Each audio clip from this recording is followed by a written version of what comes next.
नमस्कार दोस्तों, पोपी दास की तरफ से आप सभी साथियों का माडूसन एकेडमी में स्वागत है।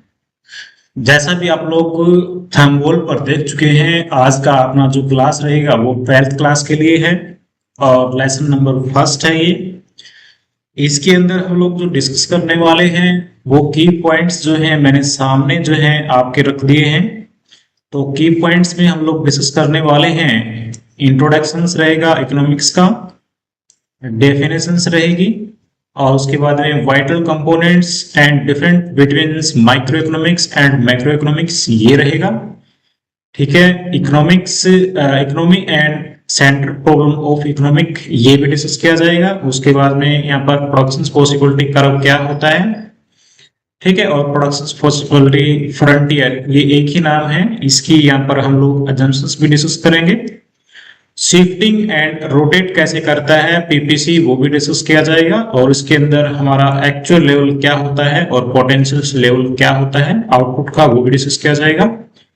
और उसके बाद में हम लोग यहाँ पर डिस्कस करने जा रहे हैं कॉन्सेप्ट ऑफ अपॉर्चुनिटी कॉस्ट, ये भी इसी लेसन का पार्ट है। और उसके बाद में हम करेंगे मार्जिनल अपॉर्चुनिटी कॉस्ट। तो ये जो है आज के लेसन के की पॉइंट रहने वाले हैं, सभी को डिस्कस किया जाएगा स्टेप बाय स्टेप। आप लोग बने रहें साथ में। तो शुरू करते हैं स्टार्टिंग से ही डिफाइन इकोनॉमिक्स। तो डिफाइन इकोनॉमिक्स में हम लोग देख लेते हैं क्या बोलता है डिफाइन इकोनॉमिक्स। तो यहाँ पर आप लोग देखिए ये बोलता है, क्या बोलता है इस लेसन के अंदर इंपॉर्टेंट जो डेफिनेशन है वो ये है। ठीक है, economics is a subject matter that focus on the rational management of the scarce resources in a manner such that individuals maximize their economic gain at the micro level and the society maximize its welfare at the macro level। देखिए यहाँ पर समझने वाली बातें क्या क्या हैं वो डिस्कस कर लेते हैं। बेसिकली जो है इकोनॉमिक्स एक ऐसा सब्जेक्ट है जो कि फोकस करता है, किसके ऊपर फोकस करता है, रैशनल मैनेजमेंट के ऊपर फोकस करता है, यानी कि विवेकपूर्ण तरीके से अपने संसाधनों का प्रयोग करने के ऊपर फोकस करता है। जो अपने पास में संसाधन है उनका हम लोग किस प्रकार से रैशनल तरीके से विवेकपूर्ण ढंग से प्रयोग करें ताकि हम लोग अधिकतम संतुष्टि प्राप्त कर सकें। कहां पर, माइक्रो लेवल के ऊपर भी और मैक्रो लेवल के ऊपर भी, यानी कि जो माइक्रो लेवल है उसके ऊपर भी हम लोग मैक्सिमम सेटिस्फैक्शन प्राप्त करेंगे और मैक्रो लेवल है उसके ऊपर भी। ठीक है, तो यहाँ पर कुछ वर्ड हैं जो मैंने हेडिंग बनाई है इनकी, वो देख लीजिए ये क्या क्या है। तो यहाँ पर सबसे पहले आता है वर्ड जो है रैशनल मैनेजमेंट की बात करता है। ठीक है, रैशनल मैनेजमेंट जो अपने पास में संसाधन है उनको हमने किस प्रकार से प्रयोग करना है, किस प्रकार से मैनेज करना है, तो करना है रैशनल तरीके से, यानी विवेकपूर्ण तरीके से हमने उसका प्रयोग करना है। क्यों करना है, क्योंकि अपने पास में जो संसाधन होते हैं वो काफी क्या होते हैं, स्केयर होते हैं, रिसोर्सेज क्या होते हैं, काफी दुर्लभ होते हैं। दुर्लभ का मतलब यहाँ पर होता है बहुत ही कम मात्रा में होते हैं, हमें चाहिए ज्यादा होता है लेकिन वो जो है ज्यादा नहीं मिलता, अपने को कम ही मात्रा में मिलता है। इसलिए हमने यहाँ पर उसको रैशनल तरीके से, विवेकपूर्ण ढंग तरीके से हमने इस्तेमाल करना होता है ताकि हम लोग अधिकतम संतुष्टि प्राप्त कर सकें। ठीक है, तो वो अधिकतम संतुष्टि कहां पर हम लोग प्राप्त करेंगे, एक तो माइक्रो स्तर है और एक क्या है, मैक्रो स्तर है, यानी कि माइक्रो लेवल के ऊपर भी और मैक्रो लेवल के ऊपर भी। तो अभी आप सोचोगे कि माइक्रो क्या आ गया, मैक्रो क्या आ गया। तो सबसे पहले हम लोग बात कर लेते हैं यहाँ पर जो इकोनॉमिक्स है, इकोनॉमिक्स को सबसे पहले जो है दो भागों में बांटा है। दो भागों में किसने बांटा है, वो रैगनर फ्रीज ने बांटा है। ठीक है, पहले ये इकोनॉमिक्स ही था लेकिन इकोनॉमिक्स को दो भागों में बांटने का काम जो किया है वो रैगनर फ्रीज जो है हमारे अर्थशास्त्री हैं। रैगनर फ्रीज जो है एक अर्थशास्त्री रहे हैं जिन्होंने इकोनॉमिक्स को सबसे पहले दो भागों में बांटा। तो उन्होंने जो है ये माइक्रो किया और माइक्रो के बाद में एक ये वर्ड दिया मैक्रो। ठीक है, तो दो इकोनॉमिक्स रहेंगे यहाँ पर, माइक्रो इकोनॉमिक्स और मैक्रो इकोनॉमिक्स। आप लोग प्लस टू के अंदर दोनों इकोनॉमिक्स को पढ़ने वाले हैं, माइक्रो को भी और मैक्रो को भी। ठीक है, तो डेफिनेशन आपको यहाँ पर समझ आ गई होगी कि इसके अंदर क्या होता है। हमारे पास में जो संसाधन होते हैं वो काफी दुर्लभ होते हैं और उन दुर्लभ संसाधनों को हमने माइक्रो स्तर के ऊपर भी और मैक्रो स्तर पर भी इस प्रकार से प्रयोग करना होता है ताकि हम लोग अधिकतम संतुष्टि प्राप्त कर सकें। ठीक है, कोई सी बात का हम लोग अध्ययन करते हैं इकोनॉमिक्स के अंदर। तो जैसा भी यहाँ पर इकोनॉमिक्स की डेफिनेशंस में यहाँ पर बताया गया है, अर्थशास्त्र एक ऐसा विषय है जो दुर्लभ संसाधनों के, यानी दुर्लभ यानी कि बहुत ही कम मात्रा में होते हैं साधनों के तर्कसंगत प्रबंध पर इस प्रकार या इस तरह से ध्यान केंद्रित करता है कि व्यक्ति व्यक्ति कौन सा होता है, हम लोग ही हैं, सूक्ष्म स्तर पर यानी कि माइक्रो स्तर पर आर्थिक लाभ को अधिकतम कर सके, और समाज जो है वृहत स्तर पर अपने कल्याण को अधिकतम कर सके। तो यहाँ पर हिंदी में अगर हम देखते हैं तो दो बातें आ जाती हैं, एक व्यक्तिगत स्तर की बात करता है और एक क्या करता है, समाज जो है वृहत स्तर पर बात करता है। तो यहाँ पर जो व्यक्तिगत स्तर है, व्यक्तिगत स्तर का अध्ययन किया जाता है माइक्रो के अंदर, और जो वृहत स्तर का अध्ययन किया जाता है वो किया जाता है मैक्रो के अंदर। ठीक है, तो वृहत स्तर के अंदर समाज की बात होती है, पूरे समूह की बात होती है, और जब हम लोग माइक्रो की बात करते हैं तो वहां पर इंडिविजुअल्स यानी एक व्यक्ति की बात होती है। तो डिफरेंट आपको हो सकता है माइक्रो और मैक्रो का जो है इसी लाइन के अंदर समझ में आ गया है, अदरवाइज जो है अगर आ गया तो ठीक है, नहीं तो हम लोग नेक्स्ट पॉइंट में हम इसको अच्छे तरीके से डिस्कस करेंगे। देखिए क्या आता है इसके अंदर। ठीक है, तो यहाँ पर क्या होता है कि एक जो समस्या मैंने बताई कि यहाँ पर सिक्योर रिसोर्सेस होते हैं, यानी कि काफी दुर्लभ संसाधन होते हैं, उसको हमने तर्कपूर्ण ढंग से प्रयोग करना होता है। ठीक है, ताकि हम लोग अधिकतम संतुष्टि प्राप्त कर सकें। तो इसी बात को हम यहाँ पर देखिए लेके चलते हैं। यहाँ पर इकोनॉमिक्स देखिए, यहाँ पर क्या कहता है, economics problem is a problem of choice और क्या की problem of the allocation of resources. It arise आती क्यों ये, क्योंकि resources are scarce and resources have alternate uses. तो यहाँ पर जो समस्या आती है, किसकी समस्या आती है, प्रॉब्लम ऑफ चॉइस की समस्या आती है। क्यों आती है, क्योंकि हमारे पास में संसाधन जो है वो काफी कम मात्रा में होते हैं, यानी रिसोर्सेस आर स्केयर, काफी स्केयर होते हैं, काफी दुर्लभ होते हैं। और दुर्लभ ही नहीं होते, साथ साथ में एक दूसरी समस्या एक और आ जाती है कि वो जो रिसोर्सेस होते हैं वो उनके जो ना हम लोग अल्टरनेट तरीके से यूज कर सकते हैं, यानी एक से अधिक तरीके से एक प्रोडक्ट को हम लोग यूज कर सकते हैं। कोई भी एक आइटम, जैसे कि है एग्जाम्पल लेते हैं हम लोग, दूध की बात करें तो दूध को हम लोग कई तरीके से इस्तेमाल कर सकते हैं। हालांकि दुर्लभ तो है ही है, यानी कि जो पहली समस्या है स्कैर्सिटी की जो समस्या है वो तो है ही है, ये जो रिसोर्सेस हैं काफी दुर्लभ हैं, ये तो है ही है। साथ में क्या बताता है कि दूसरी समस्या एक और है कि यहाँ पर जो है वो जो रिसोर्सेस होते हैं उसको हम लोग एक से अधिक तरीके से यानी कि अल्टरनेट तरीके से उसको यूज कर सकते हैं। ठीक है, इस कारण से एक समस्या आ जाती है यहाँ पर प्रॉब्लम ऑफ चॉइस। ठीक है, प्रॉब्लम ऑफ क्या जाती है, चॉइस आ जाती है कि किस प्रकार से हम उनका यूज करें ताकि हम लोग अधिकतम संतुष्टि प्राप्त कर सके। ठीक है, तो यहाँ पर सोर्सेस क्या होते हैं, स्केयर होते हैं और काफी क्या होते हैं, दुर्लभ होते हैं। और साथ में क्या होता है, यहाँ पर उनको हम लोग एक से अधिक तरीके से प्रयोग कर सकते हैं। तो काफी समस्याएं हैं और इन समस्याओं को इन समस्याओं का समाधान करने के लिए हम लोग इकोनॉमिक्स को पढ़ते हैं कि हमने किस प्रकार से इन संसाधनों का प्रयोग करना है ताकि हम लोग अधिकतम संतुष्टि प्राप्त कर सकें।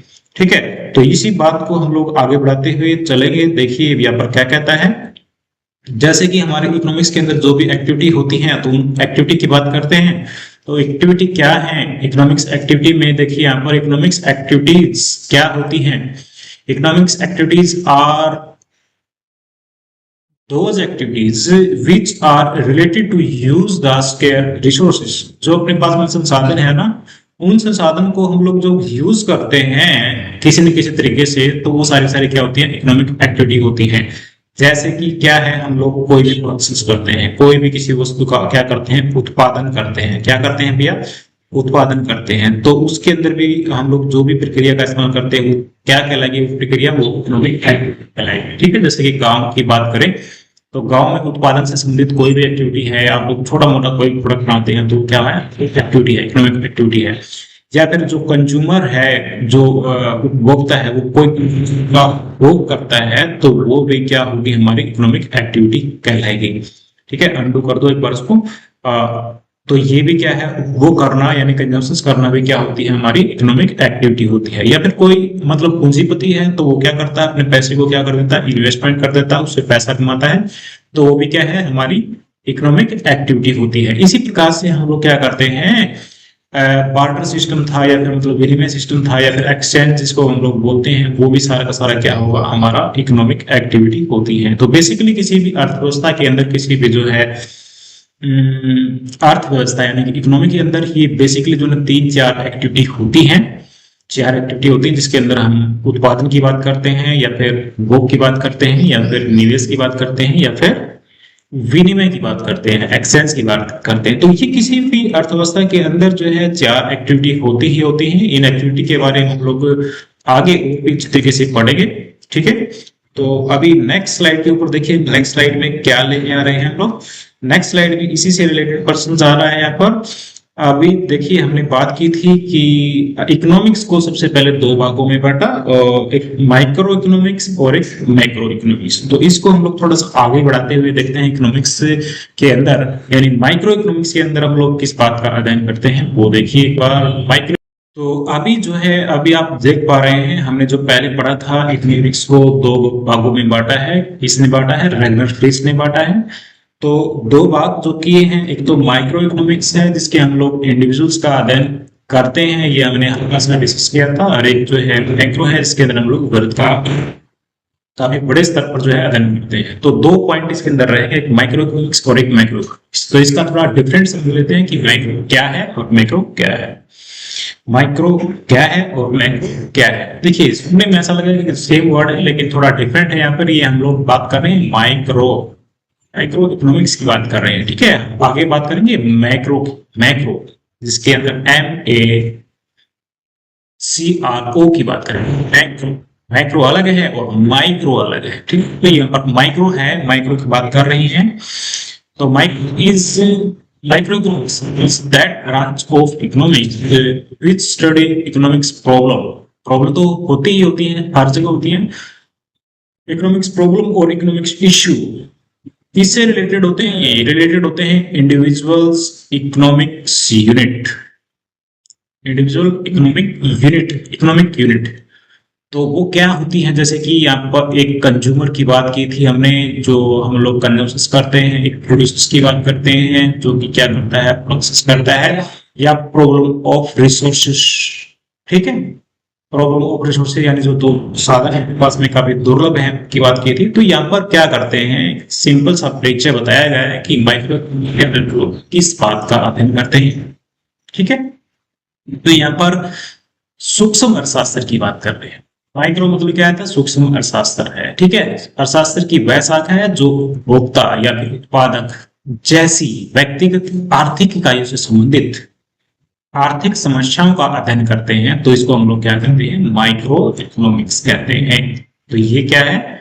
माइक्रो इकोनॉमिक्स कहते हैं, ठीक है। माइक्रो इकोनॉमिक्स होती है जिसके अंदर हम लोग क्या करते हैं, ये जो आई दिखाती है वो इंडिविजुअल को दिखाती है। क्या दिखाती है?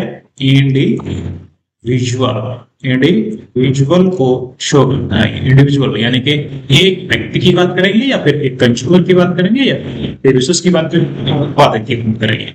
तो जहां पर एक यूनिट की बात होती है उसको हम लोग कहेंगे माइक्रो इकोनॉमिक्स का हम लोग अध्ययन कर रहे हैं। अगर हम लोग आगे देखें इसका क्या होता है, इसके अंदर हम लोग कुछ और पॉइंट लेके चलते हैं ताकि हम लोग माइक्रो को अच्छे तरीके से समझ सकें। तो देखिए आगे क्या कहता है, देखिए जरा मैं नेक्स्ट स्लाइड पे लेके चलता हूं। तो यहाँ पर नेक्स्ट स्लाइड में कुछ कंपोनेंट्स हैं जो कि माइक्रो इकोनॉमिक्स से रिलेटेड हैं। तो वो कंपोनेंट्स देखिए क्या है, वो पहले जो बातें डिस्कस की गई हैं उन्हीं को हम लोग रिवाइज कर रहे हैं ताकि आपको अच्छे तरीके से समझ में आ जाए। तो देखिए यहाँ पर माइक्रो इकोनॉमिक्स के जो कंपोनेंट्स हैं वो क्या क्या हैं। तो सबसे पहला कंपोनेंट्स क्या होता है इसके अंदर? थ्योरी ऑफ कंज्यूमर बिहेवियर यानी जो उपभोक्ता का व्यवहार है उससे संबंधित सारे सिद्धांत जो है इसके अंदर दिए गए हैं, वो हम लोग पढ़ेंगे आगे चल के। या फिर थ्योरी ऑफ प्रोड्यूसर्स बिहेवियर यानी जो उत्पादक का जो सिद्धांत है, वो जितने भी यहाँ पर दिए गए सिद्धांत दिए गए वो हम लोग यहाँ पर पढ़ने वाले हैं, ठीक है। या फिर थ्योरी ऑफ प्राइस यानी कि कीमत का सिद्धांत या फिर मूल्य का सिद्धांत। ये सिद्धांत भी जो है ना माइक्रो इकोनॉमिक्स के अंदर हम लोग पढ़ने वाले हैं, ठीक है। इन सभी हेडिंग को आप लोग देख लीजिए, इसमें क्या क्या होता है। तो उपभोक्ता के सिद्धांत के अंदर हम लोग बात करते हैं। इसके अंदर उपभोक्ता व्यवहार के अंदर हम देखेंगे, इसमें यह विश्लेषण करता है उपभोक्ता अपनी आय को विभिन्न उपयोगों में कैसे आवंटित करता है ताकि वो अधिकतम संतुष्टि प्राप्त कर सके, ठीक है। तो एक उपभोक्ता अपनी आय को अलग अलग वस्तुओं पर किस प्रकार से खर्च करता है ताकि वो एकदम संतुष्टि प्राप्त कर सके, ये सारे सिद्धांत जो हैं इसके अंदर हम लोग पढ़े हैं। इसी प्रकार से एक उत्पादक जो होता है, जो प्रोड्यूसर्स होता है, वो अपने इनपुट्स को किस प्रकार से इस्तेमाल करता है ताकि वो अधिकतम प्रॉफिट कमा सके, ठीक है। या फिर किस प्रकार से यहाँ पर कीमत का निर्धारण होता है वस्तु बाजार के अंदर और साधन बाजार के अंदर, किस प्रकार से कीमत का निर्धारण होता है, किस प्रकार से मूल्य का निर्धारण होता है, ये सारे सारे सिद्धांत जो हैं यहाँ पर हम लोग पढ़ने वाले हैं किसके अंदर, माइक्रो इकोनॉमिक्स के अंदर। तो ये वाइटल कंपोनेंट्स हैं किसके, माइक्रो इकोनॉमिक्स के। अभी देखिए माइक्रो के बाद में थोड़ा सा हम लोग पढ़ लेते हैं यहाँ पर मैक्रो के बारे में। तो मैक्रो की सबसे पहले डेफिनेशंस देख लीजिए। डेफिनेशंस हमने देख ही लिया है।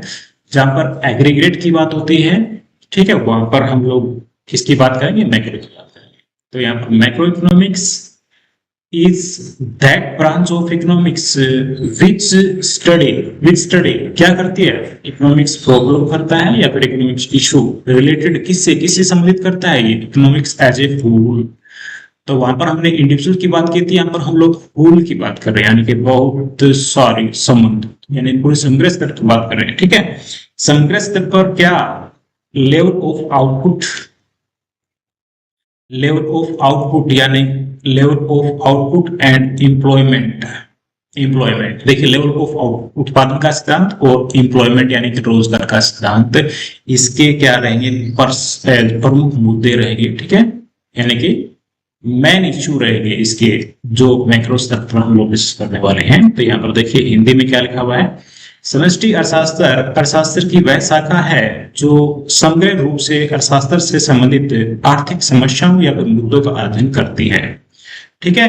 और उत्पादन और रोजगार का स्तर जो है समष्टि अर्थशास्त्र का एक मेन मुद्दा रहता है। एक नहीं, ये काफी मुद्दे रहते हैं इसमें, लेकिन यहाँ पर मतलब मेन बताया गया है कि यहाँ पर उत्पादन रहेगा, प्रोडक्शन की बात की जाएगी और यहाँ पर रोजगार की बात की जाएगी, रोजगार के स्तर की बात की जाएगी। तो ये समष्टि अर्थशास्त्र के प्रमुख मुद्दे हैं जो हम लोग +2 लेवल पे पढ़ने वाले हैं, ठीक है। तो यहाँ पर आपको बेसिकली जो है माइक्रो और मैक्रो को तो अच्छी तरीके से समझ में आ ही रहा होगा। माइक्रो और मैक्रो वर्ड जो है अच्छी तरीके से समझ में आ रहा होगा, और नहीं आता तो देखिए हम लोग आगे चलते जाएंगे तो आपको समझ में बिल्कुल आता जाएगा, कोई दिक्कत की बात नहीं है, बिल्कुल इजी सब्जेक्ट है। तो यहाँ पर देखिए हम लोग कुछ जिस प्रकार से हमने वाइटल की बात की थी components of the micro economics, इसी प्रकार से हम लोग यहाँ पर वाइटल कंपोनेंट्स ऑफ मैक्रो की बात कर लेते हैं। तो यहाँ पर इसके वाइटल कंपोनेंट्स क्या रहेंगे, ठीक है, मैक्रो के। तो मैक्रो में हम लोग किन बातों की बात करेंगे, यहाँ पर हम लोग बात करेंगे theory related to equilibrium level of output and employment, ठीक है, यानी कि उत्पादन और रोजगार के संतुलन स्तर से संबंधित सिद्धांत यहाँ पर हम लोग पढ़ेंगे, ठीक है। इससे संबंधित रहेगा वो उत्पादन की बात करेंगे, यानी कि प्रोडक्शन की बात करेगा और रोजगार की बात करेगा। जैसा भी हमने पहले स्लाइड के अंदर देखा है, उत्पादन और रोजगार के संतुलन स्तर से संबंधित सिद्धांत हम लोग करेंगे, जहां पर एग्रीगेट डिमांड और एग्रीगेट सप्लाई जहां बराबर होती है तो वहां पर क्या होता है, संतुलन होता है। तो ये बातें भी हम लोग यहाँ पर करने वाले हैं, ठीक है। यहाँ पर एग्रीगेट और एग्रीगेट डिमांड और एग्रीगेट सप्लाई जहां पर बराबर होते हैं तो वहां पर उत्पादन और रोजगार का संतुलन स्तर होता है। ये बातें हम लोग करेंगे इसके अंदर, ठीक है। तो उत्पादन क्या रहेगा, उत्पादन का संतुलन या फिर रोजगार का संतुलन का स्तर, इसी अर्थशास्त्र के अंदर हम लोग पढ़ने वाले हैं, यानी कि मैक्रो इकोनॉमिक्स के अंदर, ठीक है।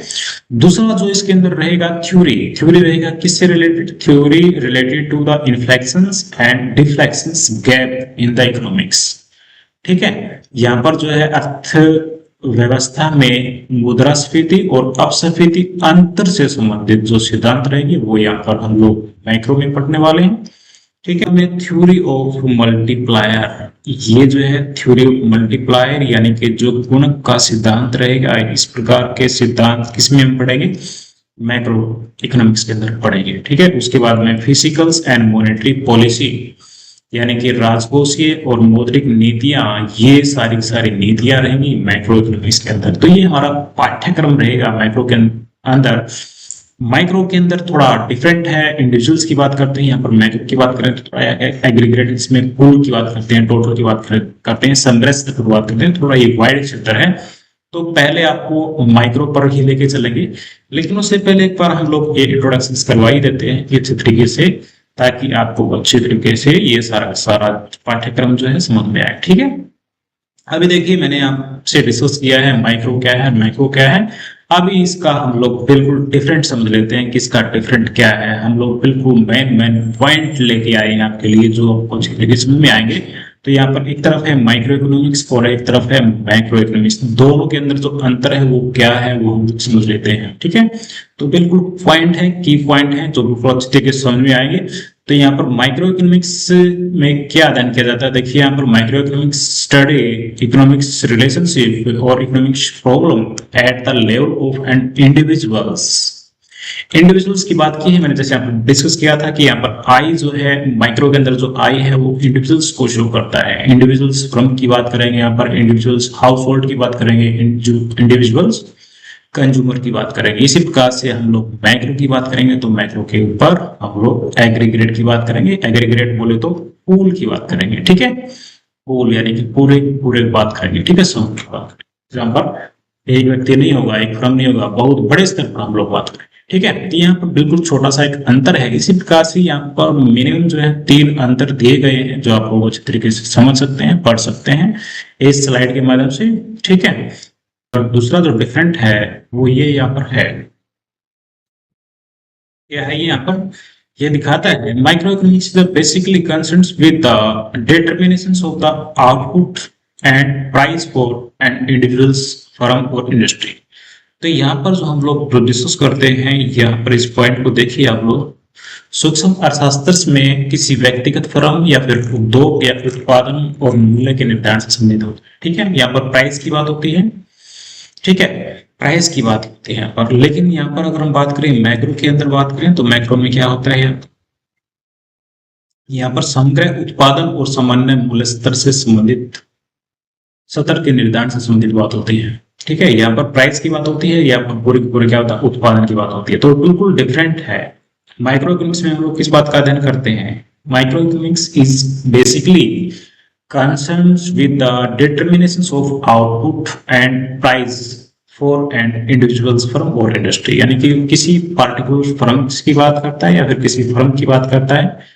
ठीक है, फर्म या फिर इंडस्ट्री का कीमत का निर्धारण कैसे होता है इस बात की बात कर रहा है यहाँ पर माइक्रो के अंदर। और दूसरी तरफ देखते हैं तो यहाँ पर मैक्रो स्तर पे क्या होता है, basically concerns with the determinations of the aggregate output.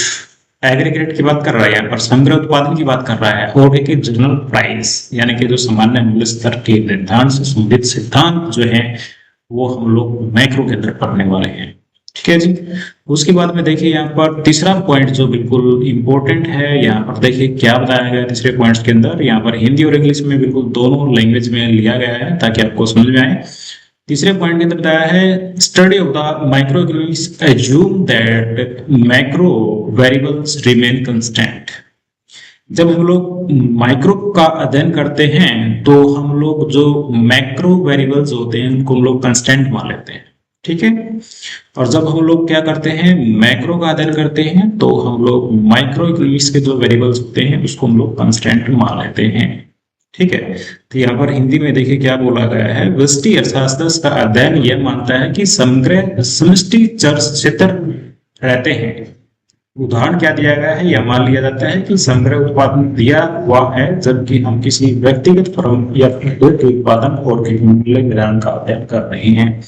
तो ये मान लिया जाता है। जब हम लोग व्यक्तिगत की बात करें तो समग्र को छोड़ देते हैं। ठीक है, और जब हम लोग समग्र की बात कर रहे हैं तो हम लोग व्यक्तिगत को छोड़ देते हैं। इस प्रकार से क्या होता है कि जब हम लोग माइक्रो लेवल के ऊपर अध्ययन करते हैं तो मैक्रो वेरिएबल्स को सारे को छोड़ देते हैं, यानी कंस्टेंट छोड़ देते हैं, कंस्टेंट मान लेते हैं या फिर कहेंगे छोड़ देते हैं। ठीक है, हम मान लेते हैं मतलब कंस्टेंट मान लेते हैं, एज्यूम करते हैं, एजम्पशंस लेके चलते हैं कि मैक्रो वेरिएबल जो है वो सारे क्या है कांस्टेंट हैं, उनमें कोई किसी प्रकार का उतार चढ़ाव नहीं होता, उनको हम लोग कंस्टेंट मान के चलते हैं। और जैसे हम लोग जब मैक्रो का अध्ययन करते हैं तो वहां पर हम सोचते हैं कि माइक्रो जो वेरिएबल्स हैं सारे सारे कंस्टेंट हैं, उनके अंदर कोई उतार चढ़ाव नहीं होता। इस प्रकार हमने सोच के चलना पड़ता है, यानी कि मान के चलना पड़ता है। ठीक है, ये एक एज्यूम करता है, एजम्पशंस है। तो यहाँ पर माइक्रो और मैक्रो आपको अच्छे तरीके से समझ में आए गया होगा। उसके बाद में अगर नहीं आता तो एक बार इसको थोड़ा देख लीजिएगा। ये की पॉइंट्स यहाँ पर मैंने आपको सामने जो है स्लाइड के ऊपर दिखाए हुए हैं, आप लोग इसको देख लीजिएगा अच्छे तरीके से। और चलते हैं नेक्स्ट स्लाइड के ऊपर, क्या आता है देखते हैं एक बार। नेक्स्ट स्लाइड के ऊपर आता है मार्केट इकोनॉमिक्स। हाँ, ये भी काफी इंपॉर्टेंट पॉइंट है, मार्केट इकोनॉमिक्स। मार्केट इकोनॉमिक्स क्या होता है? इकोनॉमिक्स नहीं, मार्केट इकोनॉमिक क्या होता है? Market economic is a free economy in which central problem क्या होती है, what, how and for whom do goods sold by market force of supply and demand। अब देखिए, किसी भी मार्केट इकोनॉमिक्स के अंदर, जो मार्केट इकोनॉमी होती है उसके अंदर हमारे सामने समस्या आती है। क्या समस्या आती है? क्या बनाएं, कैसे बनाएं और किसके लिए बनाएं। ठीक है, यानी कोई भी प्रोडक्शन हम लोग करते हैं तो उसमें एक 3% जी निकल के आते हैं, हम लोग क्या पैदा करें, हमारे पास में जो संसाधन है उसका, उससे हम लोग क्या पैदा करें और कैसे पैदा करें और किसके लिए पैदा करें। ठीक है, यानी कोई प्रोडक्ट हम बनाते हैं तो क्या बनाएं, कैसे बनाएं, किसके लिए बनाएं, ये 3% रहते हैं किसी भी इकोनॉमिक्स के अंदर, किसी भी इकोनॉमिक के अंदर। इकोनॉमिक बोले तो यहाँ पर अर्थव्यवस्था होती है, इकोनॉमिक्स जो होता है वो अर्थशास्त्र होता है। ठीक है, इकोनॉमिक अलग वर्ड होता है और इकोनॉमिक्स अलग वर्ड होता है। ठीक है, इकोनॉमिक्स के अंदर हम लोग इकोनॉमिक का अध्ययन करते हैं। इकोनॉमी यानी अर्थव्यवस्था, जैसे कि भारत की एक अर्थव्यवस्था है, इसके अंदर हम लोग अध्ययन करते हैं कि हम लोग क्या पैदा करें, कैसे करें और किसके लिए करें। ठीक है, क्या पैदा करें, कैसे करें और किसके लिए करें। तो ये पर्सन रहते हैं किसी भी अर्थव्यवस्था के अंदर, यानी कि इकोनॉमी के अंदर। ठीक है, और इकोनॉमिक्स ये अध्ययन करती है। हम लोग चलते हैं नेक्स्ट स्लाइड के ऊपर। नेक्स्ट स्लाइड में हम लोग क्या लेके जाते हैं? सेंट्रल प्रॉब्लम होती है, सेंट्रल प्लान्ड इकोनॉमी होती है। अब यहाँ पर 3 प्रकार की इकोनॉमी बताई गई है। एक तो जो हमने पहले पढ़ी है इकोनॉमिक, वो है यहाँ पर। ठीक है, मार्केट इकोनॉमी में जो हमारा संतुलन होता है वो डिमांड और सप्लाई के द्वारा होता है। ठीक है, इसी प्रकार से जो है यहाँ पर नियोजित अर्थव्यवस्था वह है जिसमें केंद्रीय समस्या जैसे कि क्या है, क्या बनाना है, कैसे बनाना है, किसके लिए बनाना है, इस बात का निर्धारण जो है सरकार के द्वारा किसी केंद्रीय प्राधिकरण द्वारा संबोधित किया जाता है। ठीक है, यानी पर्सन तो वही रहते हैं कि क्या बनाएं, किसके लिए बनाएं या फिर कैसे बनाएं। ठीक है, ये 3 जो पर्सन है ना किसी भी अर्थव्यवस्था के अंदर, वो डिसाइड किए जाते हैं किसके द्वारा? यहाँ पर सेंट्रल प्लान इकोनॉमिक्स के अंदर जो है ना गवर्नमेंट आती है, और जो इससे पहले की जो इकोनॉमिक्स थी, इकोनॉमिक यानी जो मार्केट इकोनॉमी है, उसके अंदर डिमांड एंड सप्लाई के द्वारा निर्धारित होता है। इसी प्रकार से एक होती है मिक्स्ड इकोनॉमिक्स। तो यहाँ पर 3 पॉइंट आ गए हैं, मिक्स्ड इकोनॉमिक्स, मार्केट इकोनॉमिक और क्या था? Central planned economy. 3 प्रकार की अर्थव्यवस्थाएं बताई गई है। ठीक है, तीनों में इन्हीं बातों का अध्ययन करता है कि क्या, कैसे और किसके लिए उत्पादन करें, इन बातों का अध्ययन किया जाता है। तो इसके बारे में भी पूरा का पूरा जो है अध्ययन किया जाएगा, डीपली नॉलेज इसके अंदर रहेगी। तो चलिए अभी चलते हैं नेक्स्ट स्लाइड के ऊपर।